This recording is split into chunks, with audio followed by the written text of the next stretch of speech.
Good afternoon, everyone. Welcome to another jam-packed episode of the Left Hook podcast, where we try and counter the reactionary drivel of the mainstream media right cross with a strong left hook. I am joined, once and always, by my comrade, my co-host, the hammer of the proletariat, the sickle of the working class, Geordie. How are you, mate? I'm great. Thanks for the introduction. That was wonderful. No worries, man. I'm trying to get more flamboyant every time. You've done well. Just a quick disclaimer for the audience. This seems to be a theme, but it's about 110 degrees in capitalist units. Mm-hmm. So it's, like 40 degrees in commie units in centigrade. So if we start sweating a little bit, yeah. It's a hot podcast and some hot topics to discuss. Oh, dude, very hot topics. We have a lot for the show for today. So, Geordie, mate, why don't we kick it off like a dead leper's head, mate? Yeah. Can you fill me in on some of the aforementioned reactionary drivel that the mainstream media has been vomiting out into the media sphere?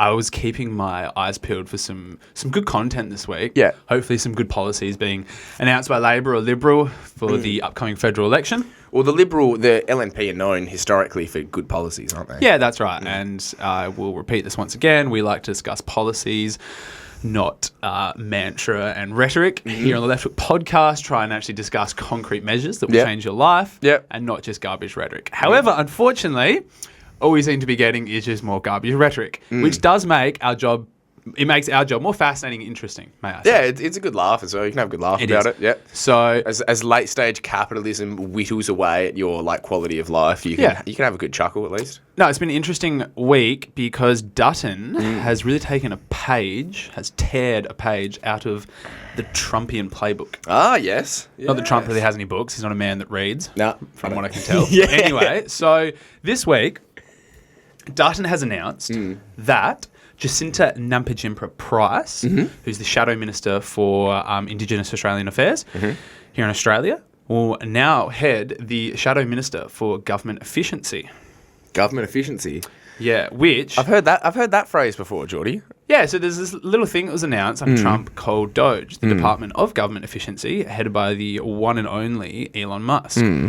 And at the beginning of last week, Gina Reinhardt, our kind of billionaire, not tech overlord, but our billionaire mineral overlord, came out and said that Australia should mirror Trump and create a Department of Government Efficiency.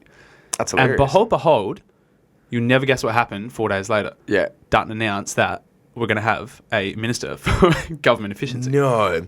It sounds almost like his policies and policy platform is dictated entirely by the whims of a few kind of oligarchical billionaires.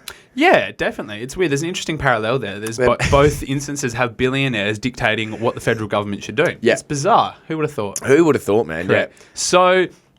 But obviously that wouldn't cut subsidies to fossil fuel mining companies or ridiculous expenditure on military defence and security. No, you just gut the public sector and cut regulation. Of course, yes. So it was interesting enough. How come no one's thought of that before? It's such a good idea.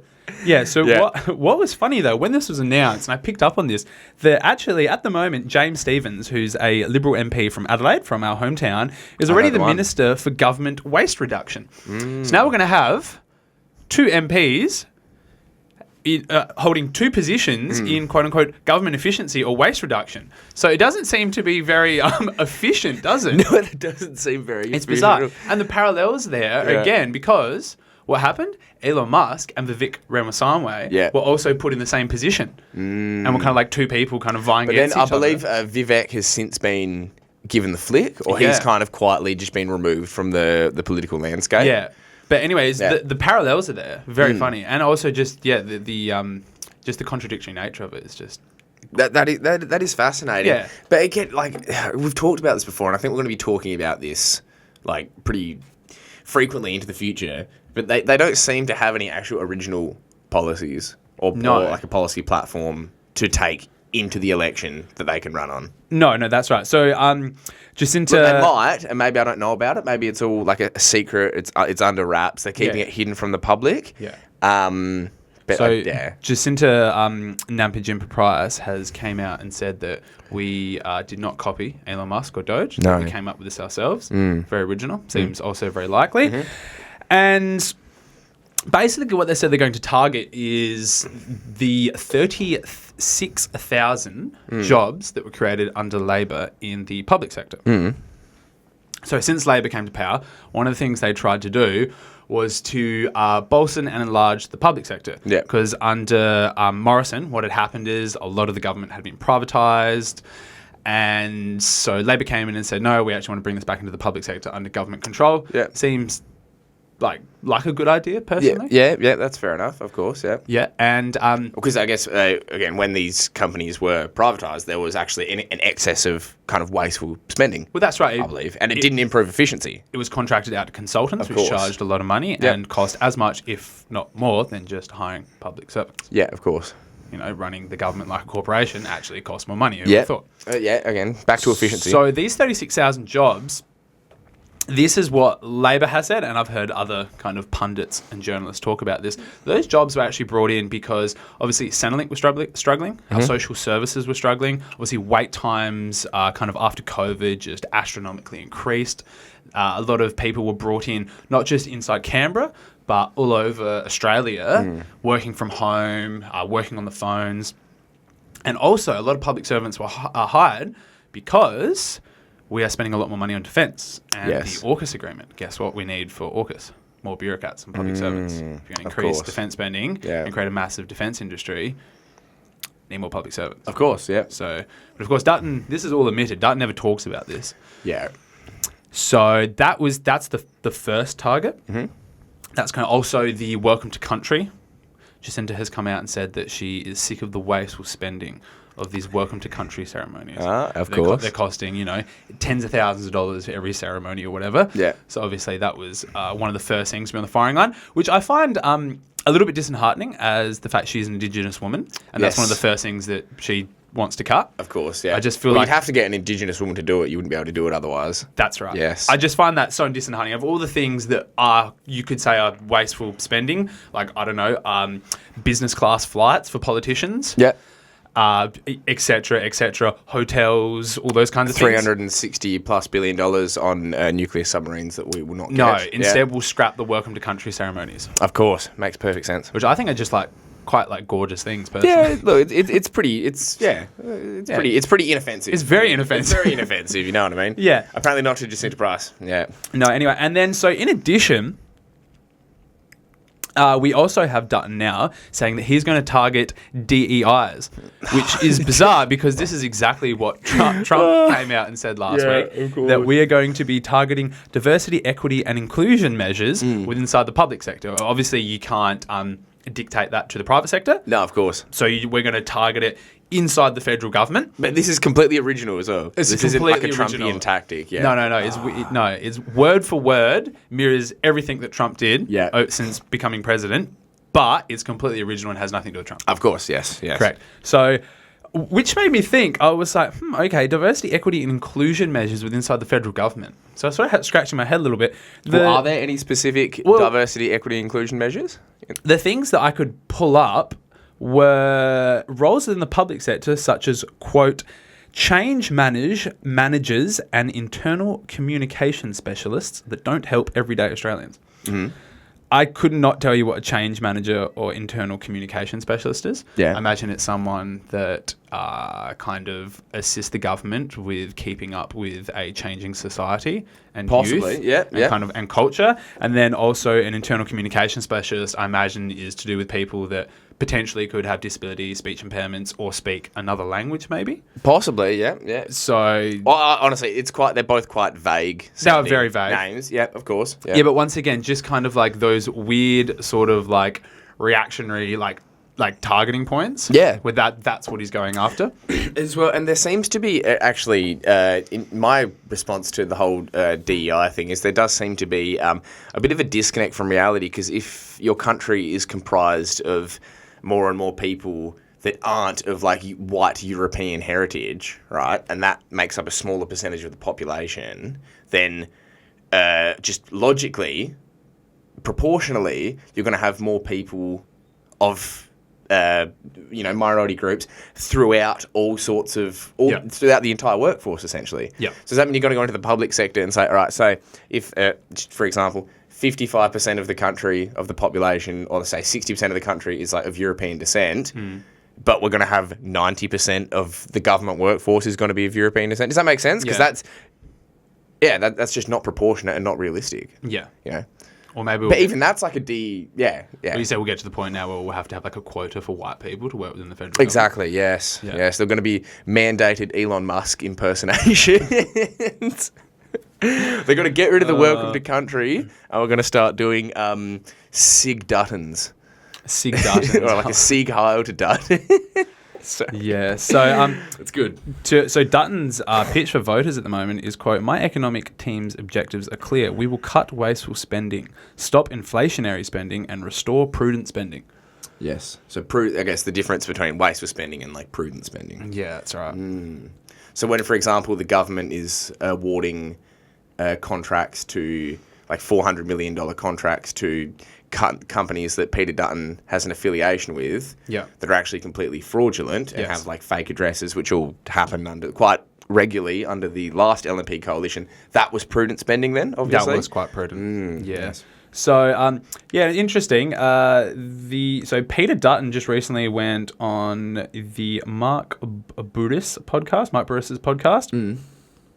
And I think he's trying to kind of tap into the quote-unquote kind of conservative mood within the white male population. And I guess via the alternative media space as well, as in going on podcasts, Yeah, etc., not that's just right. relying purely on the monopoly of mainstream media. That's right. Instead of actually trying to kind of have an economic vision for Australia, I guess kind of just a vision in general, he's really trying to tap into that kind of like reactionary sort of like left behind. Yeah, that reactionary streak. Yeah, that's right. But, again, but that's also as well probably almost a direct result of, so for example, tapping into that kind of reactionary anger in the working class, in the poorer working class population. Those people have been essentially impoverished because, as a consequence of the last LNP Coalition government that was in for 10 years and essentially, strip mined lots of our public services. Correct. And, as a result, we have far worse conditions now, economic and socio-economic conditions, than we did at the beginning of that. But then I guess you can just tap into...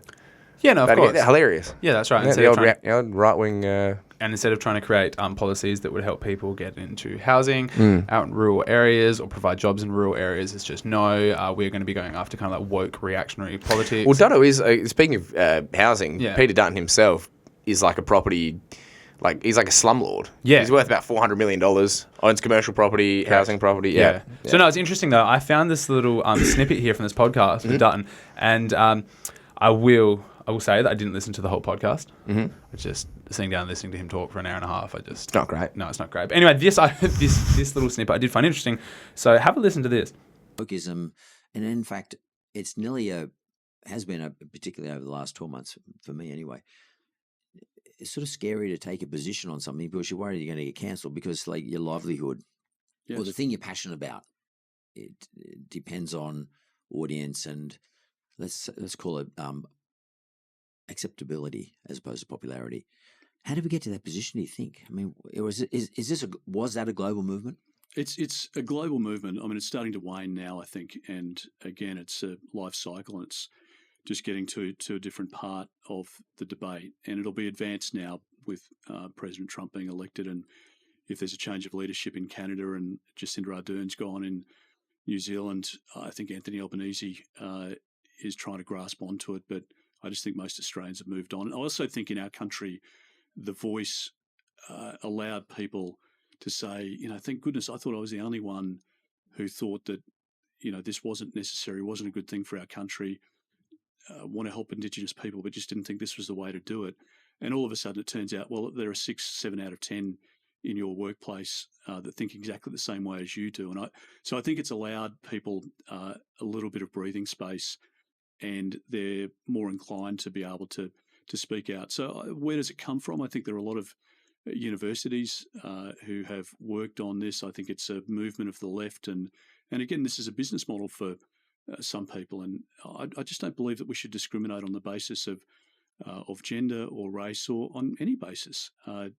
And I think this is when you look at part of the outcome in the United States election, when they look at young males who are moving, I think a lot of young males feel disenfranchised and feel ostracised, and they're saying, well, hang on, I have nothing but respect for women, and I would never treat my female friends differently than my male friends, but I'm being told that I'm some sort of ogre, or I have some belief structure which is contrary to that which I know is what I hold in my heart. And there's, I think, just a point where people are fed up, and they're pushing back and saying, well, why am I being overlooked at work for a job, 3 jobs running, when I've got, a partner at home and she's decided to stay at home with 3 young kids, and I want a promotion at work so that I can help pay the bills at home. And so I think all of that has morphed. I also think there's, to your point, Mark, I mean, a lot of CEOs of public listed companies who have got HR and marketing people saying to them, don't enter into these debates, don't say anything. Whereas a generation ago, the CEOs of BHP or Coles or Myers or, the big sort of iconic brands felt an obligation to be on the front page of the Fin, advocating for tax change or for industrial relations reform or for, workplace, whatever it might have been. And now they only feel that they can comment on in support of some of the woke causes because their marketing people are telling them that will get them greater popularity online. I just think it's a level of weakness that doesn't serve our country's best interests. There you go. Jane, have you ever been called an ogre? Not personally, no, not personally. So, what was the point? What was he actually saying there? He's saying that because it was like a tangent, and I joined another tangent to it. And he's like, people are pissed off because of 3 tangents, and then just finished it with another tangent. Oh, once again, it really ties back into this whole kind of going after DEI measures in the sense that he's trying to say that young, white, cisgender males they've just had enough. They're fed up. They're sick of being called ogres. Well, look, maybe if I looked like Peter Dutton, I would get called an ogre because he's a horrible, like, soulless, like, homunculus, bog-dwelling creature. But yeah, but he's really trying to play into this whole kind of anti-woke politics that's really worked in America for Trump. It has worked, but I think the reason it worked in America is because the Democrats were so incompetent. Yeah. Like they truly were so incompetent, and and both sides of their political system used woke politics to skewer the working class essentially and further divide. Whereas I don't think Labor are as incompetent as the Democrats. I think there are some areas where I obviously don't agree with them. Yeah. But it hasn't been used to the same extent as it has been in America. No, of course. No, I understand that a lot of young men are feeling ostracized and left out in society. That's fair enough, yeah. But I think this taps into exactly what you were saying before, is that it's more to do with economic conditions. People are finding it hard to get jobs that provide things like housing, able to have a family. But I will say, if you are a straight white male and you're feeling ostracized because you are a straight white male, you probably should just toughen the F up. I was going to say, Well, isn't that their whole mentality? Pull yourself up by your bootstraps, mate. Toughen up, princess, work hard. But if you feel targeted because you are a male and you're white, it's like just... You're predominantly the most privileged demographic in the country. Yeah. Yeah, nice. But you also sound like how they always kind of go to people, people just need to toughen up these days. Yeah, exactly. Yeah, the snowflakes need to toughen up. Snowflake. Look, if you're a straight white male, like you just fed up. I understand. There's no logic, man. There isn't much. So that's about it. That's all he's got so far at the moment. Well, that's good to know. So, fantastic, good. There's also, I think, there's another really kind of strong thrust that he's running on coming into the next election, and that is the anti-Semitism. That was a good segue, James. Don't worry. Because I don't know if anyone's been paying attention, but we have had a significant rise in anti-Semitic attacks. In Australia. Yeah, and I think the word attack is used a little bit too loosely here. Yeah. Because I'm not convinced that Australia is having quote-unquote anti-Semitic attacks. There's definitely been a surge in anti-Semitic graffiti. Yes. A synagogue has been torched in Melbourne, which Yep. is horrific. A car also was torched, and then there was some anti-Semitic graffiti on the car. Mm-hmm.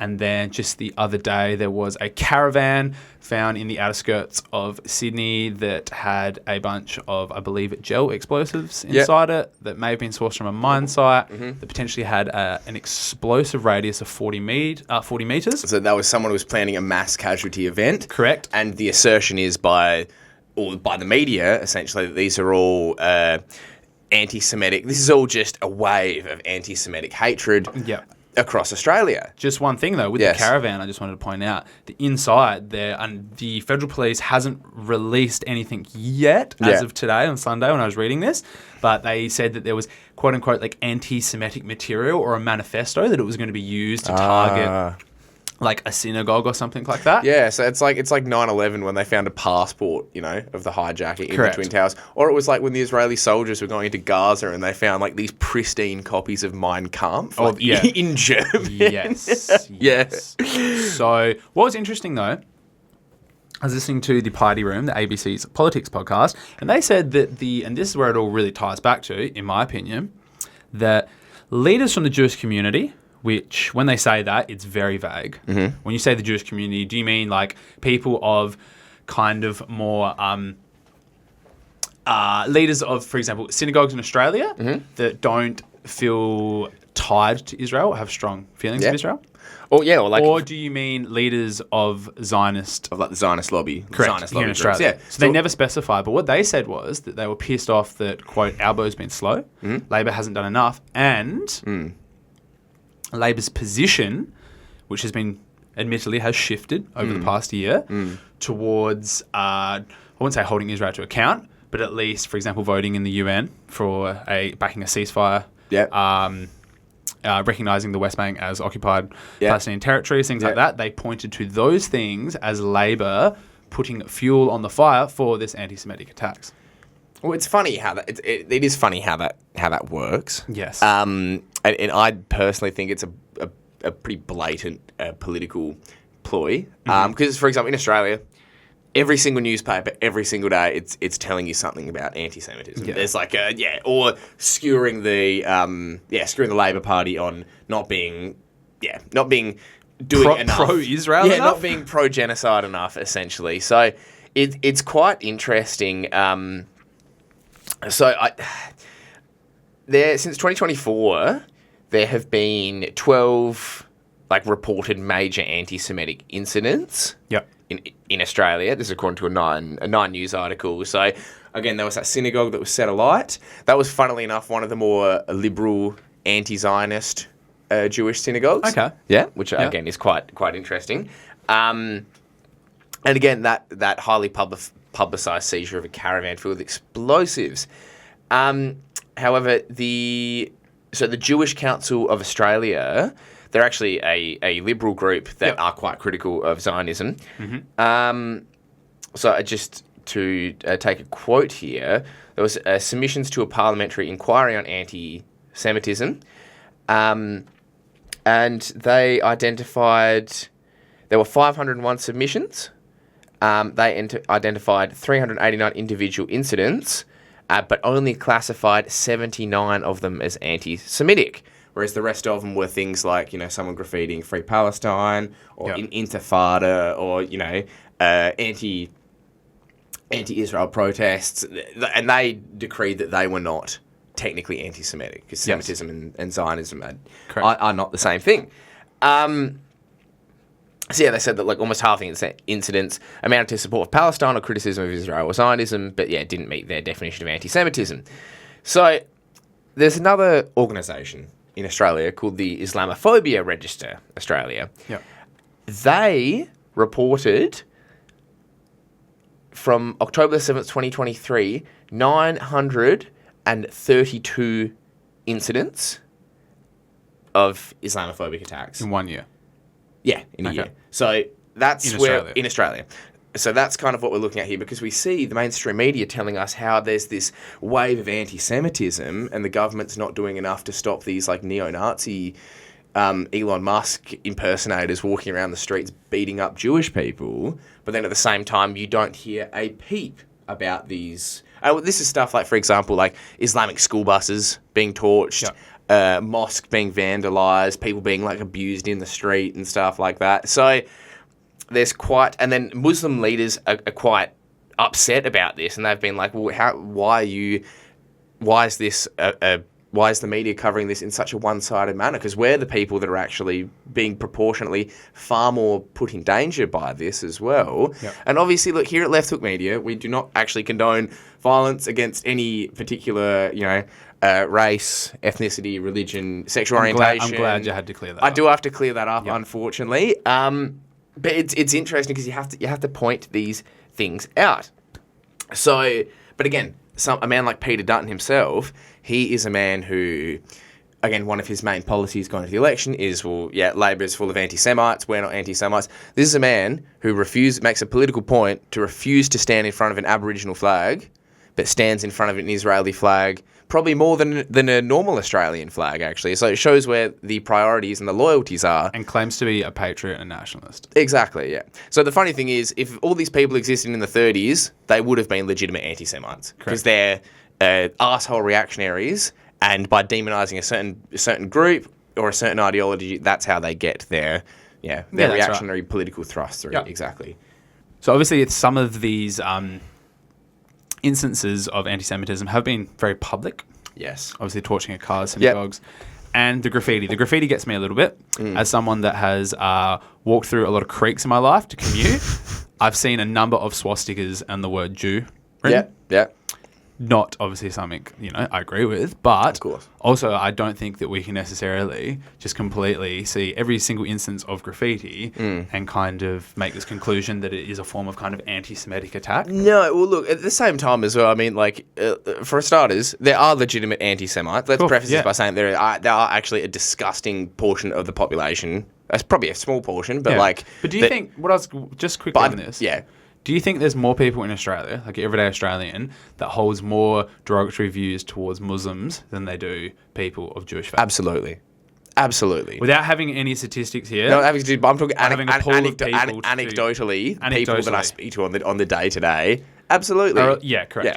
Hold more derogatory views towards Muslims than they do Jews. Yeah, of course. Yeah. I'd 100% say that. Yeah. That's, okay. That is so true. these instances, though, there's something really interesting about it because there hasn't been a mass of arrests. No. They haven't been hurling big kind of like boisterous Muslim pro-Hamas supporters into the courts. No. Because we were seeing this on the front newspapers. Yeah. We haven't yet.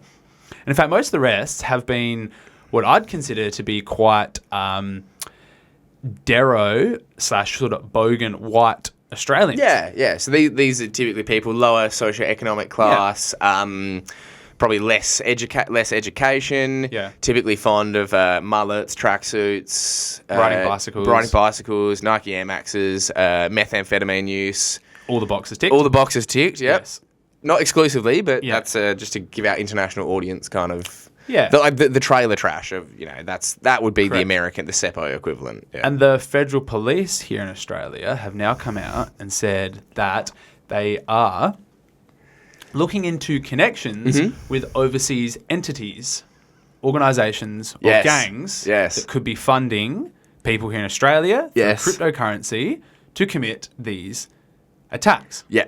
So this was the Australian Federal Police Commissioner talked about at a press conference. Yep. And so they essentially came out and said there's a recent spate of anti-Semitic crimes carried out by hate groups that may, and I use quote unquotes, may have received funding from foreign governments overseas. Yeah. While I'm sure some of the crimes do have some origins in organised crime, but at the same time, they have been very specific. They do not have any direct evidence, which they have made public, of this actually happening. Correct. But and they talk about foreign, specifically they mention foreign actors, like foreign hostile nations and terrorist organisations, without actually giving any evidence for it. So Israel's Deputy Foreign Affairs Minister came out and said that it would be, she was like, it would be unsurprising as we know that Iran is operating in different ways around the world. No context whatsoever. I'm not sure what the Iranian Secret Service would have, what interest they would personally have in Australia. It doesn't really suit them, their geopolitical position. They're trying to currently not get nuked by Israel at the moment, so I think they have their hands full. And I also want to mention that if there was any evidence of a hostile foreign nation, and when I say hostile foreign nation, I mean enemy of the US empire, so China, Russia, Iran, Venezuela, Cuba, North Korea, if there was any evidence that one of them was doing any sort of interference in Australian domestic politics and domestic life, they would plaster it all over every single newspaper non-stop. We have to think about the fact that Donald Trump didn't collude with Vladimir Putin, and there are still people saying that he colluded just because it's Russia and it's the boogeyman. However, when I think of things that essentially suit the Zionist narrative, I have to think of things like, for example, in, I believe it was the 90s or the 88 or 98, there was a car bomb outside the Israeli embassy in London because the Israelis had been repeatedly asking the British government for more security and, more security and more support for their diplomatic mission in London, which the Brits denied. And a car bomb was set off. It was a very sophisticated car bomb. And when the MI5, the British intelligence, did an investigation, they found that it was Mossad that planted the bomb. Yep. So I think if there are foreign actors that are essentially funding and supporting these groups, again, I'm a very cynical man. Yeah. But there is always the possibility that is the source. Well, I was just going to stop you there because I was listening to, once again, the ABC podcast. I really am starting to feel like a boomer, honestly. I got to stop myself. Anyway, what was interesting, what I was saying is that no one has come out and said that there's any connection between, for example, Hamas or Hezbollah and these attacks. Yeah. And they just kind of left it at that. Yeah. And completely omitted from them was another organisation or state actor that has a historical precedence, capability and funding and know-how and ...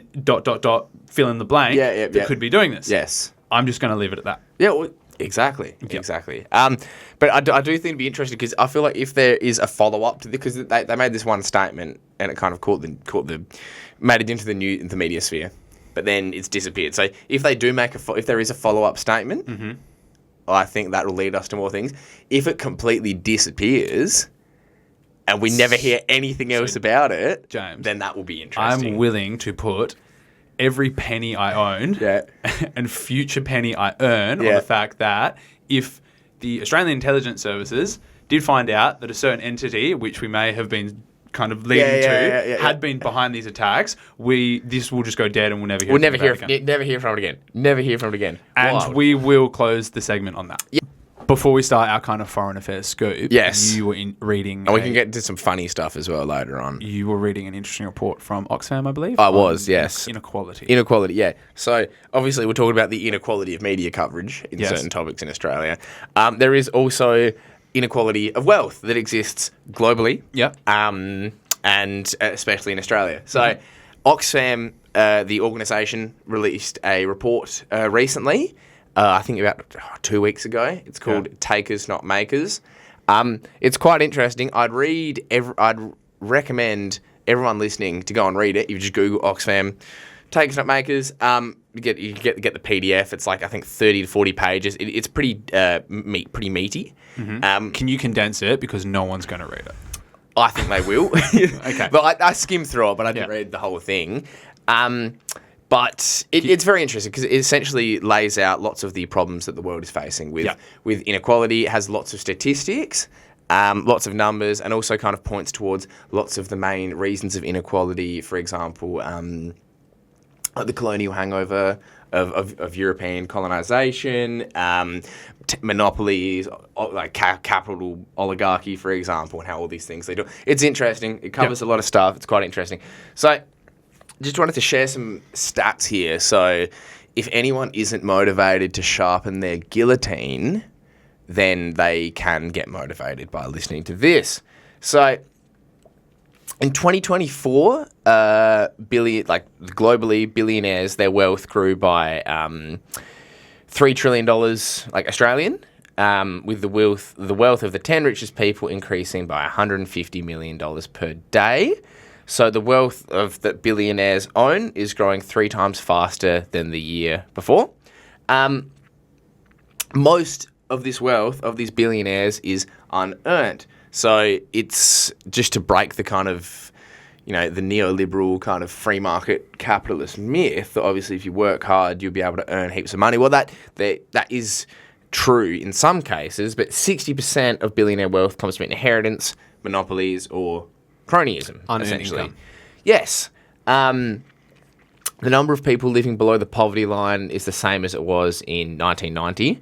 So 3.5 billion people, or 44% of humanity.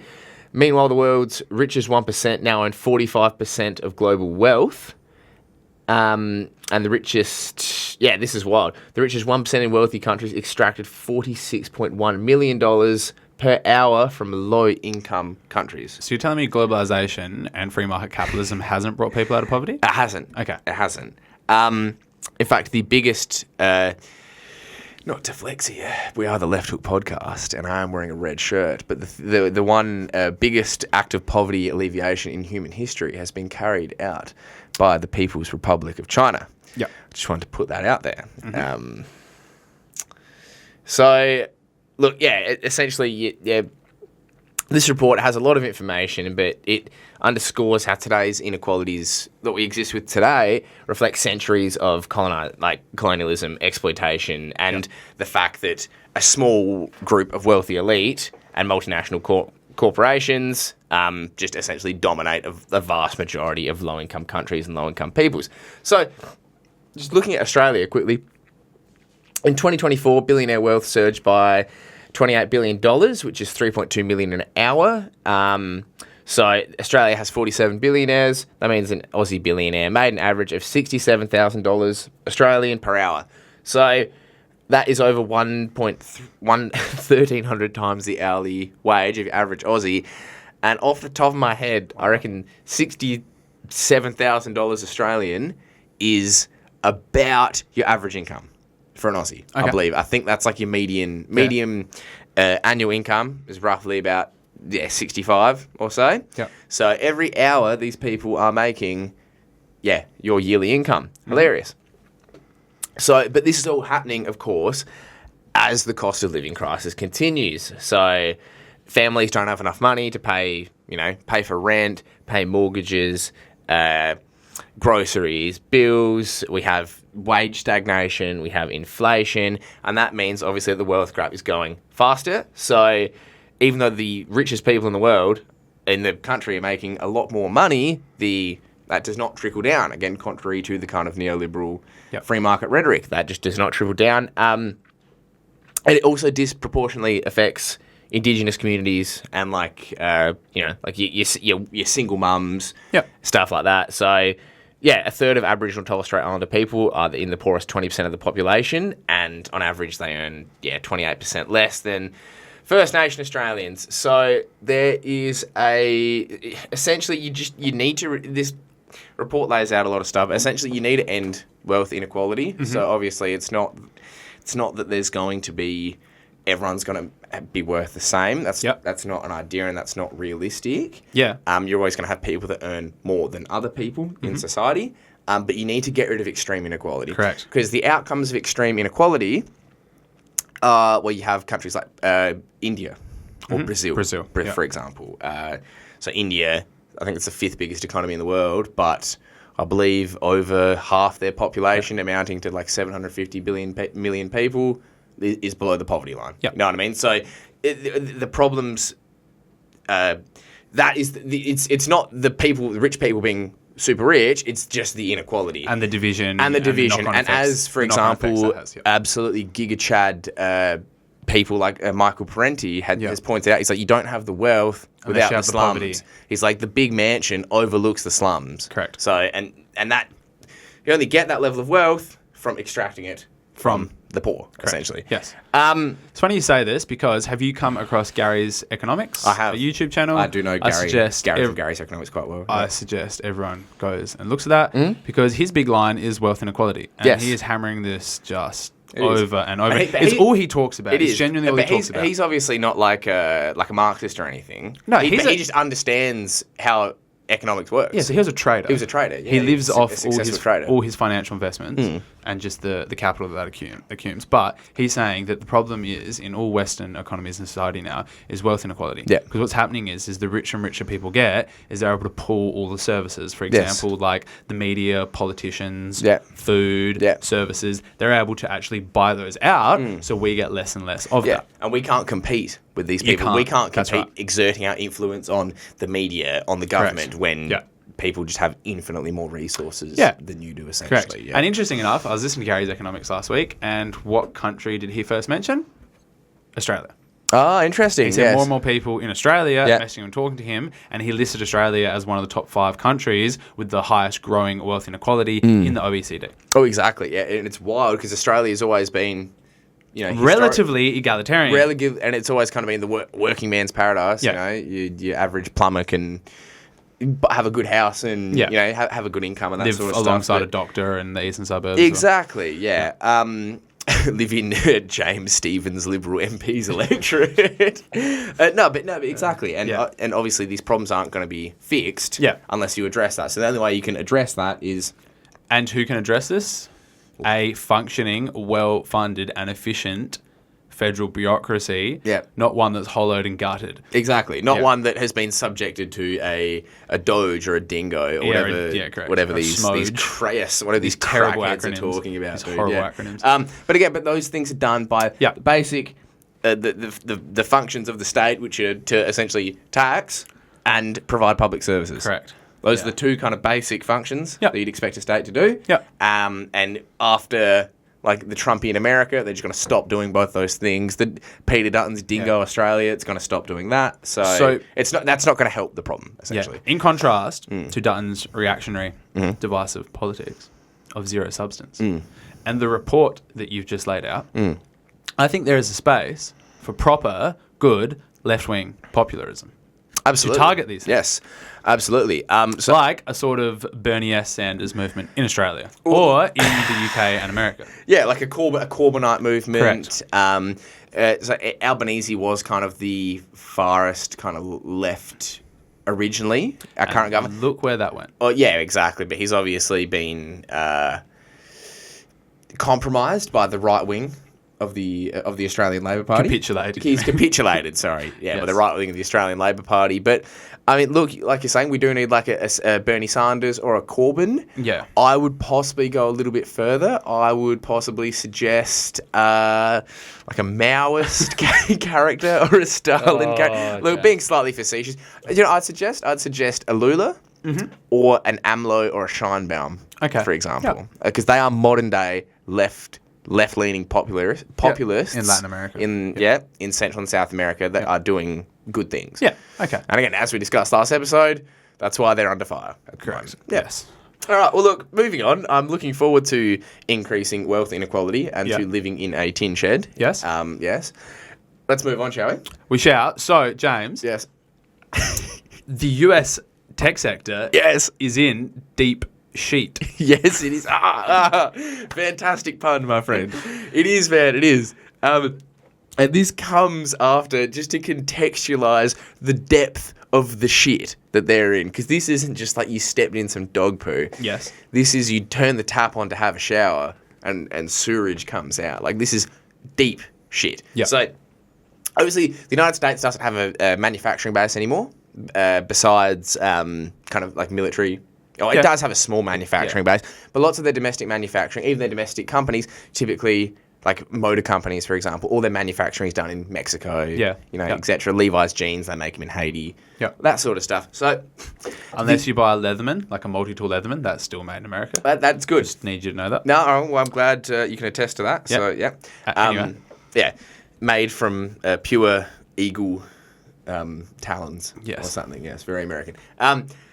So, as we've seen, the tech oligarchy in America was, if you go back to 2016 to 2020, so Trump's first presidency, the tech oligarchy, the Silicon Valley kind of overlords, were always very left-leaning. So they, again, and Silicon Valley in California was typically very left. So people were always super progressive, progressive politics, like, again, all the woke stuff that Peter Dutton was talking about earlier. Yep. That lots of that kind of came out of the tech bubble, essentially. Yep. And that style of that iteration of corporation, for example, shall we say. So what's happened is they have become the most powerful corporations in America, the most powerful entities. They are essentially intertwined with the state, specifically in terms of surveillance and security and defense. So, like, all the big ones, Microsoft, Google, OpenAI, Facebook, Yep. Meta, like, all of them are intertwined with the state. Even you have, like, your Elon Musk's, so SpaceX is a military contractor, is a government contractor. So even stuff like under Joe Biden, I had like an electric vehicle mandate where the government just bought all these electric vehicles for like their employees. Who did they buy? Teslas. It's odd that these companies and like Elon Musk always talk about cutting government welfare. When that's where all their wealth comes from. They're the from. biggest recipients of government They welfare. are the biggest recipients of government welfare. Hilarious. Yes. Anyways, the irony's not lost on me. But so over the course of Trump's first term, all these people actively conspired because they control the means of information, essentially. Yes. Like, again, your Meta, your Google, etc. They control what we see in here, essentially. They control the algorithms. They have more impact on all of our lives than any of us can even fathom. Yeah. And they were all very against Donald Trump. So we have famously, like, the FBI went into the Meta, like, Facebook office and was like, look, we're going to have to get you to take down all the Hunter Biden laptop information and posts, essentially kind of censor this news, neuter it, because that would have likely changed the outcome of the election. This has all been admitted now. Hang on a sec. You probably should be wearing your MAGA hat for this segment. I should be wearing my MAGA hat, yes. Unfortunately, I don't have one, and I'm never going to get one. But since then, I've seen a complete political reorientation in these tech oligarchs. So I would point to Trump's inauguration. And the 15 billionaires that were there? Yes, including exactly. Trump? Yes, so the combined wealth of like trillions of dollars of these people. These people were more prominent in his inauguration than his actual than his staff, than the people he was going to be appointing to positions. Yes. And we've seen the recent kind of reorientation as well reflect itself in popular culture. I'd say specifically like the Joe Rogan Experience podcast, where it's just essentially billionaires like Elon Musk and Mark Zuckerberg going on and just laundering their reputation. Yeah, for kind of rehabilitating. and pretending that they're into like jiu-jitsu and like hunting and stuff, just so they can, again, change their image essentially. And it's funny. So Peter Thiel, all these horrible like soulless homunculi that run the state. That run the international power umbrella that is the Anglo-American Empire. So, Trump obviously came to power and he announced Operation Stargate, I believe. So this is all just for context for what we're about to talk about, essentially. He announced this thing called Operation, I believe it was called Stargate, and essentially is like $500 billion of investment into the AI sector. It's literally $500 billion. Yeah, it's $500 billion. $500 billion. Insane. Again, an insane amount of money into the AI sector, essentially. Because this, they've realised, is, look, in America, we don't have the capacity to actually produce material goods and services that we can essentially like export or sell. Yep. So how are we going to keep growing and maintain our economic hegemony? It's going to be in the field of AI, in the field of artificial intelligence, language learning, integrated like tech, again, like brain chips and shit like that, essentially. Because that's the only, essentially getting to the stage where every aspect of your existence is controlled and you have to pay a subscription service for it. That's the end goal, essentially. And Australia is mirroring the same thing. I heard an economist on The Guardian the other day saying that we need to increase productivity through AI. Well, yeah. Okay. Yeah, we do. I think men like him will be the first to go, and that's the thing that is the irony is not lost on me that as a tradesperson, I'll be one of the last people to go to AI. Hilarious. Anyways, so this has been, and this is the direction of their economic thrust. This is where it's all going. Essentially, is this huge investment into AI, into these new technologies. And this is going to be powering the American economy for the next millennia as we start colonizing space And Mars. whatever bullshit they're espousing. Anyways, so a couple of weeks ago, a Chinese firm released an app. It's called DeepSeek. This app is essentially similar to OpenAI. OpenAI's ChatGPT. It's essentially a large language model. So essentially, you download the app, you ask it questions, it spits out answers, essentially. Yeah. Essentially does what OpenAI does. This thing was launched. It became number 1 on the US App Store. It was the most downloaded app that week. Pardon me. And lots of people in America were like, oh, this is awesome. There's a Chinese competitor. What happened was the company manufactured this product for about $6 million, unlike OpenAI, which ChatGPT, I believe, cost $100 million. They have also released this program and launched into the world while they have inferior products to work with. So they've essentially got one hand tied behind their back because the US has sanctioned, obviously, Taiwanese chips and semiconductors into China. So they've used outdated technology and they've done it for far cheaper. It's pretty much equally as effective. And most importantly, it's all completely open source. So any person can go in there, get the code, download it, and do what they want. And also, I'm not a tech person. I don't really understand this, but to my knowledge, the way it works is you can look at the code, and it actually shows you the logic process behind the functioning of the AI. Yeah. And quite infamously, OpenAI, they were originally going to be open source, but then Sam Altman decided, no, we're not going to be open source, and we're going to be a for-profit corporation. Yep. And then I'm pretty sure all the original board members quit apart from him after he did that. Yeah. Anyways, DeepSeek launched. It wiped out of the US... for example, companies like NVIDIA, they lost $600 billion in market value in one day. So, and this company probably isn't even the entire US economic posture has gone this one direction. And then China, probably not even one of their a very small little startup company has just dropped something really insignificant and it just derailed the entire thing. Yep. Absolutely hilarious. Correct. Absolutely hilarious. But it also shows that the Western way of thinking, because if you go online and you start reading news articles, it's like, oh, China makes DeepSeek AI, but at what cost? China cures cancer, but at what cost? Yes. China bought 800 million people out of poverty, but at what cost? It's like, oh, my Nikes are going to be $20 more expensive now, whatever it is. So it just shows the inability of the Western world to, I think, actually comprehend that they exist in a world with other people that aren't them. Correct. And also have different economic models, because you're saying at what cost. My understanding is that if you're a business and you choose to use DeepSeek, it's free. Yeah. But if you want to get ChatGPT Premium, it's $100 a month. Yeah, it costs money. And it's hilarious because it just demonstrates that the free market model does not always work. And it doesn't always work, but it doesn't lead to innovation. No. It's like, cool, what's the difference what's the innovation between the iPhone 12 and the iPhone 15? Yeah.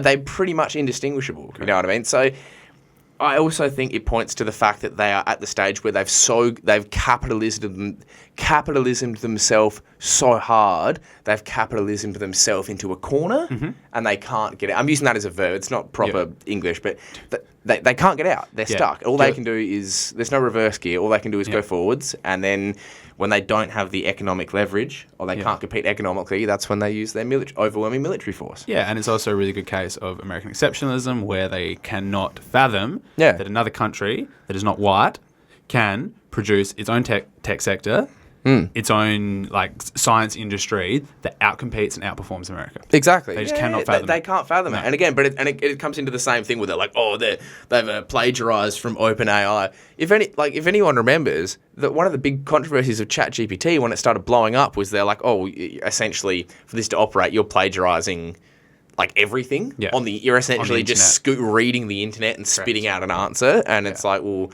that's how it works. You can't complain about it if someone just does what you're doing better and cheaper. Yeah. And I think to be honest, I've used DeepSeek a little bit. You've probably used ChatGPT more than I have. I downloaded DeepSeek as a meme, just for fun. I used it a little bit. So to my knowledge is that at the moment, ChatGPT is a more comprehensive and a better, like for what you want of getting an answer or getting a result, ChatGPT is better. The thing is, though, it's also been around for a long time and had a lot of iterations to get to this stage, whereas DeepSeek, for example, hasn't. This is like the first iteration that's dropped, and it also uses like 5% of the processing power of ChatGPT 4. So you think about it, you have all these like the Bill Gates characters talking about, oh, we're going to have to build nuclear reactors to power our AI servers, that sort of stuff. Whereas, again, they're doing it for a 20th of the energy consumption. So overall, I think, and as it gets more efficient with further iterations, I think it will, it'll outcompete. So once again, China doing nothing and still winning. Yeah. Amazing. I saw an article from The Guardian the other day, and the title was it was like, we were impressed by DeepSeek until we asked it about Taiwan. Oh, yeah, of course. Yeah. No, but that's the thing. But you will find, so obviously it's probably going to primarily go from Chinese sources. Yeah. But, like, dude, you can ask OpenAI, like ChatGPT, they'll give you equally vague answers to questions that you ask, like, oh, these, Israel, is Israel committing a genocide? Oh, it's not 100%, like, they'll give you the same level of vagueness. Was the Ukrainian war provoked? Yeah, exactly. It's, this is a matter of hot debate. So it's the same thing. Yeah. And it's going to be interesting to see where it goes. And, like, I don't want to sound like this isn't a healthy way of looking at the world. Whenever the Americans take an L, it gives me a little bit of satisfaction, especially if it's to the Chinese. Speaking of provocations in Ukraine, so I've just noticed recently, skimming the Advertiser, as I like to do, and The Guardian. Yes, like you said, you're like a true boomer. You'll read you listen to your ABC podcast and then read the Advertiser and The Guardian. Correct. Respect. Nothing on... How's your negative gearing going? Nothing on the Ukraine whatsoever. Interesting. It's just completely omitted. I guess it's all anti-Semitism now, isn't it? They've got their next... All anti-Semitism and terrorism, that's right. That's it. So obviously you and I have our sources that we listen to daily on this stuff. Yeah. Obviously the Duran, Alexander Macoris, and a range of other sources. There's a range of other sources, yep. But I would like to reference and point to a Al Jazeera article that was written by 2 Ukrainian journalists. This is not Russian state-funded propaganda. Putin did not send this via email to us to read out. This is straight from Ukrainian sources. And these people, but they're not like Ukrainian. They're not Russian Ukrainian. So they're not in the east of Ukraine, or are they in the west of Ukraine? I don't know. I just know that they are Ukrainian independent journalists that have lived inside the Ukraine, obviously speak the language, probably feel sympathetic to the Ukrainian cause, and are academics and can write really well and have some really interesting information. Like, honestly, I read this article and I was blown away and just I felt a little bit sad, to be honest, reading it, because just some of the statistics and numbers that came out of this, I was just, We're really seeing the destruction of a nation, aren't we? We are. Yeah. So basically it's talking about why Ukraine can't mobilize its men to fight the war. And it talks about massive divisions, class divisions, within the Ukrainian society. So that's where the left hook comes in. That's where the left hook comes in. So basically, over the past few months, Ukraine has been under pressure from its Western allies to start mobilizing young men under the age of 25. Yeah. So they've been conscripting men 25 and over, and they are just running out of manpower. Yep. I have seen numbers that they have lost in between 500,000 and 1 million people. Yep. It's quite horrific, honestly. So American politicians and senators are just bemused that we are providing you weapons and you cannot get men on the front line. Yeah. And there's now been heaps of pressure on Ukrainian politicians and Zelensky to start conscripting 18-year-olds. Of course. And Zelensky is really hesitant because he realizes, as any politician would, that if you sacrifice all your young 18-year-old men, your economy and your entire social structure is just going to collapse. Of course, of your nation state. And as well, I'd imagine that all all situations where this happens and has happened in history, the people that make these decisions, it's not their children. No, that's right. Going to fight. Zelensky himself hasn't been personally conscripted. You know what I mean? So what the article talks about is a lot of the Ukrainian officials and the patriots that are supporting this war are sitting inside Lviv and Kiev. Yeah. And are your kind of pro-Western Ukrainian intelligentsia, work inside the government, NGOs. They're the ones that are the recipients of all the Western funds, all the money that's coming in to support the government and the bureaucracy. Because once the US dollars stop flowing, like in Afghanistan, the entire Ukrainian government administration is going to collapse. It's not really if, but when. Would you liken it to a poorly constructed supermarket pavlova on a hot day, just turn to mush? Correct. Melting away. There's nothing you can do about it. And so they are the recipients, these kind of wealthy middle-class intelligentsia sitting inside the Ukraine that are running the war. The people that are fighting the war are your everyday working-class Ukrainian, your peasants, your tradesmen, your refrigeration and air conditioning mechanics, the real, the actual battlers, the working class of Ukraine that are fighting and dying.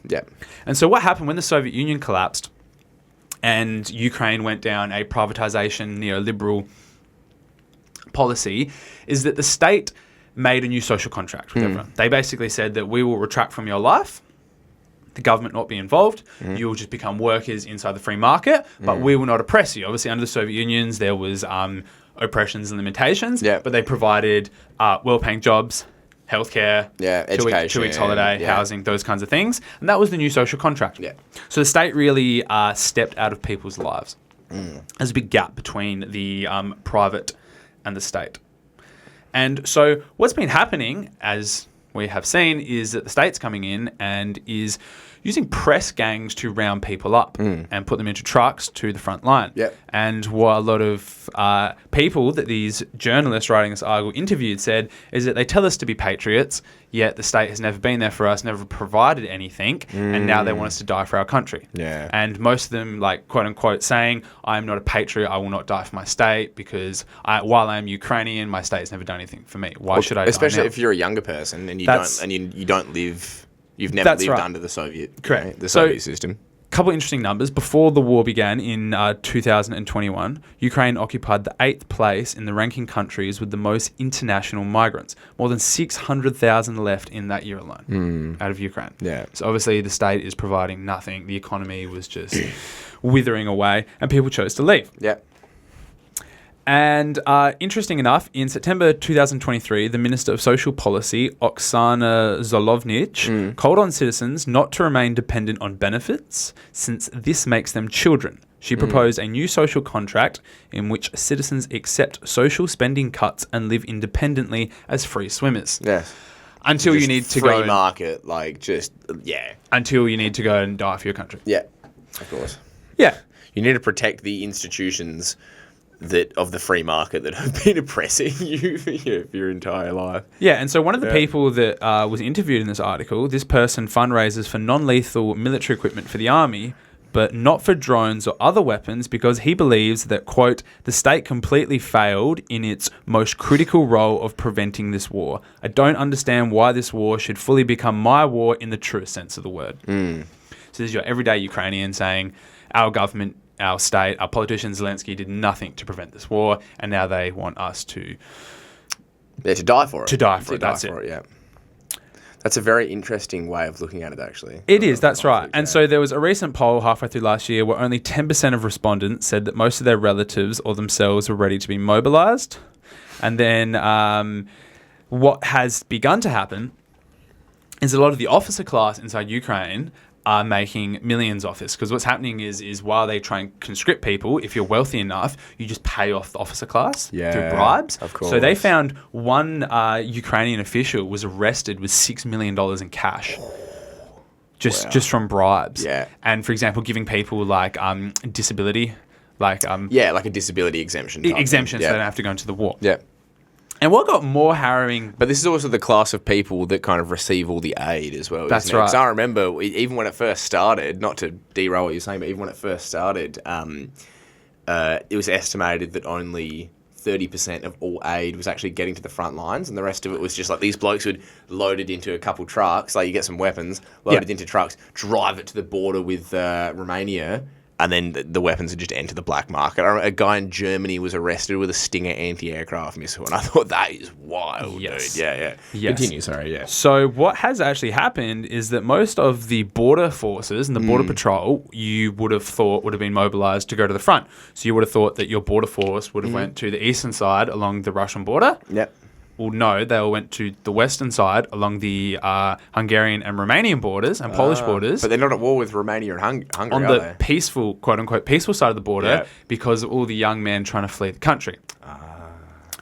And since 2022, when the war began, 45 Ukrainians have drowned in the Tisza River on the border with Romania and Hungary in desperate attempts to flee. There have been multiple cases of Ukrainian men trying to escape the country, shot and killed by their own country's border patrol. In March, a video went viral of a border patrol guard madly shooting into the river to demonstrate what he does to draft dodgers, saying $1,000 to cross this river isn't worth your life. Wow. So they're literally shooting their own citizens fleeing the country. Wow. That is incredibly depressing. And dystopian. In fact, that's probably the most depressing thing I've heard all day, to be honest. When I read that, I was just like, That's harrowing. yeah, it is harrowing, yeah. completely and absolutely harrowing. And yeah, so as I said previously, the NGO elite sitting inside Kiev running the war have been called in this article the warrior elite. While the rural poor are coerced into fighting at the front lines, there is well-off urban minority that lives in relatively protected, comfortable lives in the city centres. This warrior elite, composed of activists, intellectuals, journalists, and NGO workers, maintain the patriotic narrative that Ukraine must fight until victory. Sounds like they need a workers' revolution in Ukraine. Sorry, but that is harrowing, and obviously that also indicates that the war's not going particularly well for the Ukrainian absolutely not. side. Yeah. So in a September interview with a local media outlet, Ukrainian officer Yusuf Walid claimed that 90% of officers treated the mobilized like animals. Yusuf Walid. That doesn't sound very Ukrainian, It but no, I'll doesn't. give him the benefit of the doubt. Yeah. Yeah, that 90%. Maybe he's one of those ISIS guys that they brought over there, dude. Seriously. So in a November TV interview, a military commander said that 90% of those at the front are forcibly mobilized villagers. Awful. Army officers often complain of the low quality of these bizzified troops. That is the derogatory term that they have used. So these men are being treated like garbage by the officer class and mobilized to the front line to sacrifice their lives for a country that has done nothing for them for the past 40, 50 years since the collapse of the Soviet Union. Past 30 years, for the collapse of the Soviet Union. And now wants the young men to go and die for the state that looks like it will indefinitely lose this war and potentially collapse. Yeah. And this sort of segues, I guess, into what's been happening with Trump and the quote-unquote peace deal. Well, So obviously he obviously said he was going to end it in 24 hours. in 24 hours. It's been a bit... We knew was never going to happen. A bit longer than 24 hours. Yeah, and then so more recently they said it was going to take 100 days. Mm-hmm. And now it looks like what is most likely going to happen. I am not going to get a glass bowl here and look into the future and say what's going to happen. Yeah. But I think what is going to happen, potentially, is that there is no deal that the Americans will accept. Yeah. There's no deal that the Russians are going to put on the table that the Ukrainians or the Americans will accept. And the Russians will not capitulate to any of the demands of Zelensky and the Ukrainians, because those demands are like, we are going to become a part of NATO. We will become a part of NATO, and we'll be able to have a military at the end of this war. But also as well, I mean, in terms of achieving aims, the Russians are in a much stronger position. Correct. So why would you lose this position that you've wasted, many men have died for, and resources have been, that would just be a waste, essentially, of all that fighting. And we know as a matter of fact, that every time there has been an opportunity for the Ukrainians to make a peace deal, so specifically a month in with Boris Johnson, Yes. where they had the Istanbul Yeah. agreements, where Boris Johnson, essentially they were in agreement, the Ukrainians, the Russian side, in agreement for a peace deal. It was about a month into the war. Boris Johnson flew over and said, don't worry, chaps, keep going, we'll support you till the end. Yep. And also after the, I believe, August, September 2023. Yeah, Istanbul too. No, but this is after the Ukrainians launched that huge counteroffensive. Okay, yes, yep. 2022. Sorry. They launched a big counteroffensive and they took back a huge portion of land. That would have been the appropriate time to sue for peace because you have more leverage. So why would the Russians, like from a purely strategic, obviously the whole thing is a humanitarian catastrophe, but from the Russians' strategic point of view, why would they capitulate now? Why didn't they just, again, continue through with all their aims? That's right. And they're in a really bad position now to negotiate also for peace. And I actually heard what's interesting is listening to the more kind of conservative Republican views out of America, specifically Colonel Douglas McGregor, who is bewildered by what Trump is saying about the war, because obviously what is happening is the CIA and the intelligence services and the Pentagon in America are feeding Trump all these this information, which is just not realistic. Yeah. Like, Russia's lost 1 million men, they're losing the war, the economy's wrecked, et cetera, et cetera. And he is spewing these out, and that is not the reality. And Of course. some of the military analysts that you and I listen to, who are very conservative-leaning, have said this is not the reality, this is not what's happening. Of course. So, and the head of the Ukrainian intelligence services, Budanov, has said that Ukraine, at most, has 6 months. Where do we go from here? It's going to be interesting because Trump, who loves making good deals, and the deals man, the negotiator, I am interested to see whether we will get a summit between him and Putin and whether he will accept the Russian terms, which from his point of view is not going to be a good deal. From the Americans' point of view, it's going to be a horrific deal, and it will open up a space for the Democrats and the liberal establishment in America to attack him. And just say, how did you let this happen? Capitulating to Putin.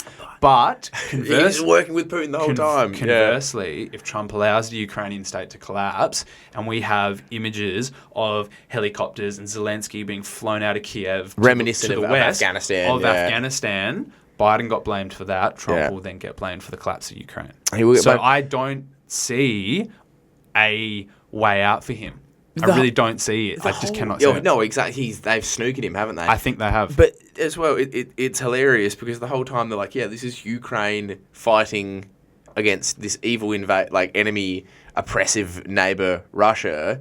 Yet the peace talks that people are talking about, peace talks, they're not going to be between Zelensky and Putin. It's Zelensky and Trump. Yeah. So if the whole thing was just about Ukraine fighting Russia and not the US, Britain and NATO fighting Russia using Ukraine as a proxy, then why is Trump the one negotiating? And if we have this summit, I don't think Zelensky will be there. Well, do you there's a bit of speculation talk here. Do you reckon he'll survive? Soon find out. Do you reckon the right wingers in Ukraine will just get rid of him? Or maybe he will have extended he'll run out, he will have extinguished his usefulness to the deep state, shall we say? If we look at what happened in Vietnam when the Yanks got rid of Diem, when they knocked him off, it that's a good point, didn't help the South Vietnamese government. It just collapsed and imploded. So. Well, look, poor bloke. Yeah. But anyway, I thought that article was very insightful, and it was written by 2 Ukrainian journalists that give you a real insight of what's going on the war. It's a very interesting class analysis as well. It was that I haven't considered yet. No, I hadn't either. So when I read this, I was like, this is very fascinating. We need to talk about this. So, absolute harrowing for the last, I guess, for the great kind of liberal democracy that is Ukraine. It's not very liberal. Yeah, not very liberal, not very democratic. No. And this sounds bad, but possibly won't be existing for much longer. No, which is not good for anyone. No, it's horrible. So we will wait and see whether there is a summit between Putin and Trump to potentially solve this crisis. Fingers crossed, mate. So on that harrowing note, can you cheer me up, Geordie? Because that's really quite a depressing analysis there. Yeah. And I know we discussed this earlier. You had some content that you wanted to get my reaction to. Is that correct? Yeah, correct. And I think what we should do is week in, week out, is provide a little bit of comedic relief I think we need it, man. At the end of the podcast. I think we need it. One good thing about having Trump back in and his administration is just the brazen, just psychopathic. There's no shortage of comedic relief. No, there's no. And this week really had it all. So we have a couple of great little clips here to play to wrap the podcast up with. Perfect. I'll get your reaction on them. No worries. So obviously we know that Trump has, through one of his executive orders, Yeah. frozen all aid at the moment, or US aid. Apart from Israel and Egypt, I Of believe. course, yeah.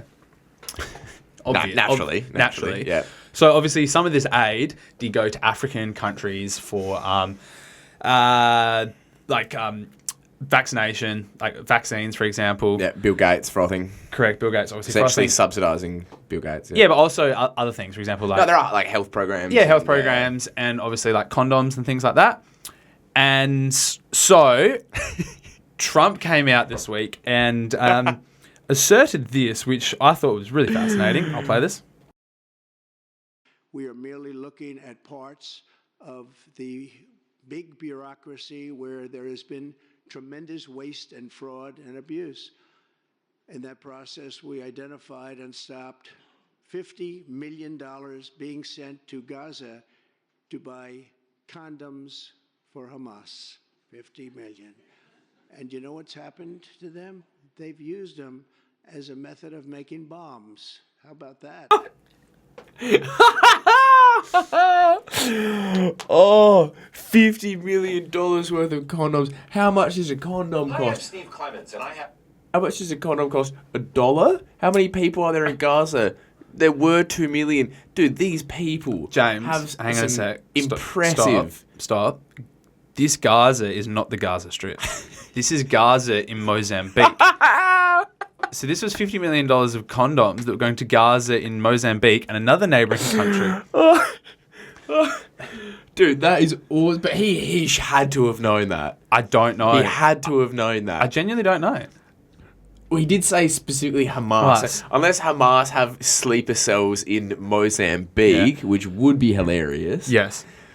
Maybe they were sending $50 million of condoms to the Gaza Eagles football club located about 15 minutes away. Also, you have to give Hamas props, man. If they're able to make These blokes explosives out of condoms. All I can think of is that there must be some serious sexual prowess happening. Like, there must be a serious issue. Yeah. So that is obviously what Doge, Yep. Department of Government Efficiency, is going Stop to be doing. sending condoms. Stop sending condoms to Hamas. Spread AIDS. Spread AIDS. Correct. Yeah, all right, cool. Yeah. So what was interesting though is that after Trump said that, it was actually the United States Department of Health and Human Services that came out and corrected him. Yeah. So obviously Trump can go out and say these things, and then the kind of federal bureaucracy kind of winds back and goes, "Hang on a second, like, no, that's not obviously what's happening." So you saying there's actually no real onus on him to ever actually be honest? No, it doesn't have to be. Incredible. Yeah, it's incredible. Incredible. It's very fascinating. So, while we're speaking of the United States Department of Health and Human Services, there was over the week, a Senate hearing for RFK Jr. Yep. So this was a confirmation hearing where senators were able to grill RFK Jr. Yep. over his kind of anti-vaccine views. Yep. Obviously, he's a pretty divisive character. He ran in Michigan, and I'm pretty sure when he pulled a lot of votes away from the Democrats, because he's obviously Kennedy's long-time Democrats, he was able to pull a lot of the votes away from Biden. And then when he stopped running and supported Trump, he was able to pull a lot of those votes towards Trump. Of course. I've read that the fact Trump won Michigan was because of RFK Jr. Yep.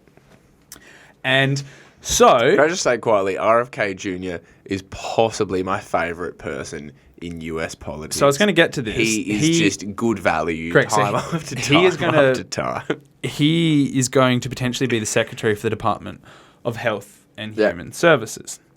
So I don't have strong views about RFK Jr. I sort of like his whole kind of we need to make America healthy again. Obviously, he's leaning into that whole kind of MAGA populism. But I agree. But when I listen to him talk, there's a couple of things I really like. His analysis about processed food in America, Yep. how obesity rates are through the roof, Yep. diabetes, chronic disease, all those things, like really important. I've listened to him talk about our connection to nature. Yep. Obviously, he believes in climate change. He Yep. said in this hearing he's not a climate change skeptic like Trump is. Like he the rest of the disagrees with the administration. president. Yeah, and obviously when he's talked about nature and our connection to the earth and kind of our connection to animals and things like that and to Mother Nature, that really resonates with me personally. Yep, I agree. And inside the political class in the West, America and Australia, you don't really get characters like this. No, and like obviously he did. It's important to note that he did cut his teeth as an environmental lawyer. Yes. And he was also a very successful environmental lawyer. He Yes. won lots of won lots of cases against, for example, big polluters, energy companies, chemical companies, Yep. that sort of stuff. You know, to help enact further environmental protections. And I believe I have actually read his Anthony Fauci book. That's what I was and that gonna was ask you. kind of the genesis of his controversial vaccine position. Yep. Stemmed out of that, and he has actually won certain cases against some pharmaceutical companies in court about their dishonesty in Correct. vaccines. And obviously it is a very decisive topic, and Yeah. I'm not a virologist, a vaccinologist. Or have strong opinions either way. Yeah, Correct. exactly. Yeah. So I'm not going to be qualified to say and too much more than 'cause- that. But he's a truly hilarious man. He is. He had a And 'cause it worm is- in his brain, and he's admitted to having a brain. Oh, he's a character. Because of It's a these character out of a movie. very divisive opinions he holds, obviously the liberal media, the great CNN, a CIA news network, Yeah. has obviously went after him. And they managed to get Caroline Kennedy, which is one of his cousin. RFK Yeah. Jr.'s cousin on. And she had some pretty strong words to say about him. Ooh, yeah. Warning about her cousin, Robert F. Kennedy Jr., urging senators to reject his nomination to lead the Department of Health and Human Services. Watch this. I've known Bobby my whole life. We grew up together. It's no surprise that he keeps birds of prey as pets, because Bobby himself is a predator. I watch his younger brothers and cousins follow him down the path of drug addiction. His basement, his garage, his dorm room were always the center of the action, where drugs were available, and he enjoyed showing off how he put baby chickens and mice in a blender to feed to his hawks. It was often a perverse scene of despair and violence. Let's bring back our team of... That is wild. Yeah. That is far out. Wild. But this is the impression I always got from Robert F. Kennedy, from RFK Jr. He's the son of RFK Robert Senior, F. Kennedy.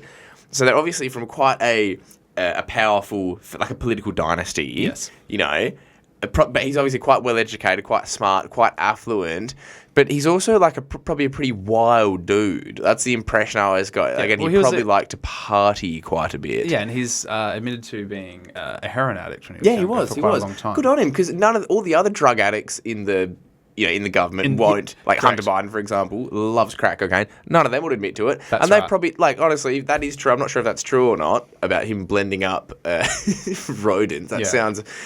sounds a bit comical, but I'm sure there are far worse, more depraved, more sadistic people that are persecuting him. And also I do liken that to the fact that he's into falconry and he's into like pigeons and stuff. Yeah, well, that's which is- why- it's actually quite wholesome as a is. hobby, but Well, there's no surprise that because he's a predator. there's no surprise he has birds of prey because he is a predator. I find it interesting though. All they really have is these kind of ad hominem But attacks. Jordy- These personal attacks. Yeah, that's all person they have. Jordy, you have a dog, Yeah. and your dog has eaten mice before. Yes. So are you a predator?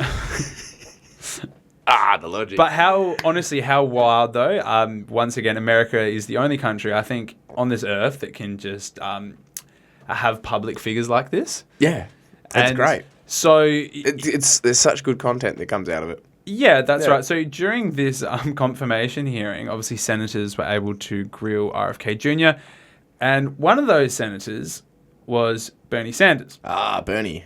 And I really liked what Bernie had to say. He really pressed RFK on public health, Yes, of course. with access to basically just kind of came out and said they do support the health, like the insurance companies in America. Like, do you think that you should have a public option? Do you think that health care should be a human right? Yeah. And RFK kind of was a little bit back and forth on it. Said like, no, just like free speech. We cannot compare healthcare to free speech. And he's just saying that constitutionally, like, from a legal perspective. Not necessarily a moral perspective. Yeah, that's right. And so all I want to say is the Democrats are so good when they're in opposition. Because they actually hold they like, it's the good cop, bad cops. They actually point out all the stuff the Republicans do and then proceed to do nothing different when they're in power. That's right. Hilarious. Obviously, what I would say is, though, RFK has been a vaccine skeptic. Mm-hmm. And during this hearing, he was grilled on those views. And from what I can gain, he basically kind of went back on that. No. He renounced his vaccine skepticism and basically said that he supports vaccines. And if you kind of go back and listen to some of the things he's saying, he's always been very skeptical. He said that he wished he never got his children vaccinated, etc., etc. Anyway, what came out of this hearing, though, was just some gold-class content from Bernie Sanders. Yes. So I will play this. Tragedy. But you told the people in New Hampshire that it was their right. All right, let me do a last question here because I'm running out of time.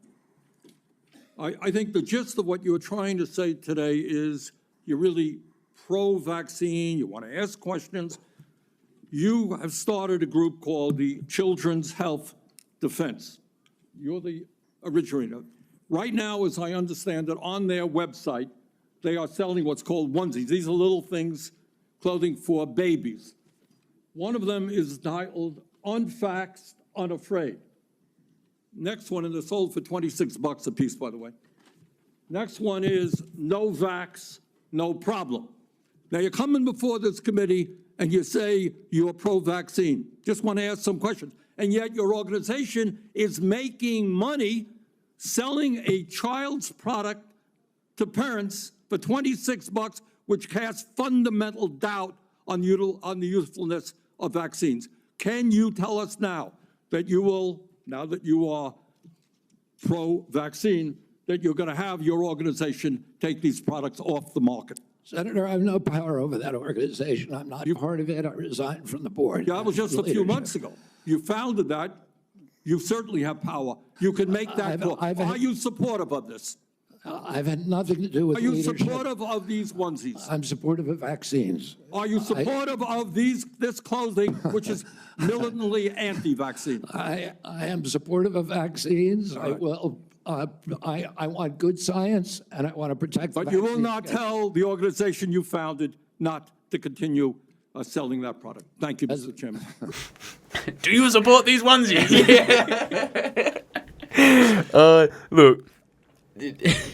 Look, good on him. Feet to the fire. Good on him. This is it's good to have a nice, robust democracy. But look, to my knowledge as well,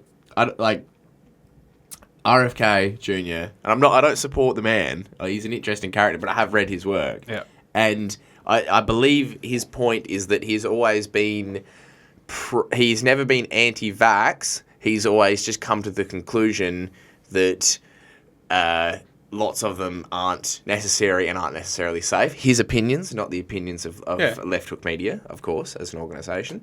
But he has always, however, been has been for the idea of safe vaccinations, Correct. essentially. But I've never ever once heard him actually put forward. It's like, no, these vaccines are good. It's just always But been. he might be right, but the pharmaceutical cartels are so... Correct. Again, this is not the view of Left Hook Media, but they are so corrupt. And of again, course. they are an instrument of capitalist accumulation. Yes. And therefore, they don't necessarily have to actually give any material benefit. Yeah. I think that's what he's saying. Yeah, but I think after hearing that, I wanted him to die on that hill, James, and he did not die on that hill. He came out of the hearing saying, "I'm pro-vaccine." Just die on that hill. Die the hill, man. Yeah, you should go full Alex Jones. And he should have came out and said, "No, I support those ones." He should have rocked up wearing one of those onesies. Look, poor RFK, man. He's a wild man. There was that story about he founded But he found a dead bear on the side of the road and didn't want to... He took its pelt or something? Yeah, he Or didn't want to leave it there, so he put it in his boot and then got arrested. No, and then he left it at the park because I think he got a certain way and realised he couldn't get the bear pelt, that it wasn't in good condition, so he just dumped the bear in Central Park or something. Or... It's like, dude, no one else would get into that scenario. But it was on a podcast that he was talking about it. It was a perfectly normal thing. I was like, wow, what a wild human. I like that he's always on a new crusade. Again. He is. That's what I'm saying. Die on your heel. Die on your sword. Commit to your crusade. But dude, if he gets rid of seed oils, good on him. That's amazing. So I hope he does become the secretary for Department of Health and Human Services. I really do. Oh yeah, so do I. It'll just make the next 4 years more entertaining. And looking at the rest of Trump's cabinet picks, even if he does, he'll probably be the most qualified person for his job. Yeah. All right, look, let's wrap it up.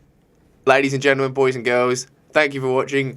From me and Geordie, everyone here at Left Hook Media, which is the two of us, lots of kisses and hugs and love that we send out to you. And thanks to everyone for watching. Thanks for joining us. Yeah. Like, subscribe, share. We will see you next week. See you next Thank week. you. Ciao, Bye. ciao.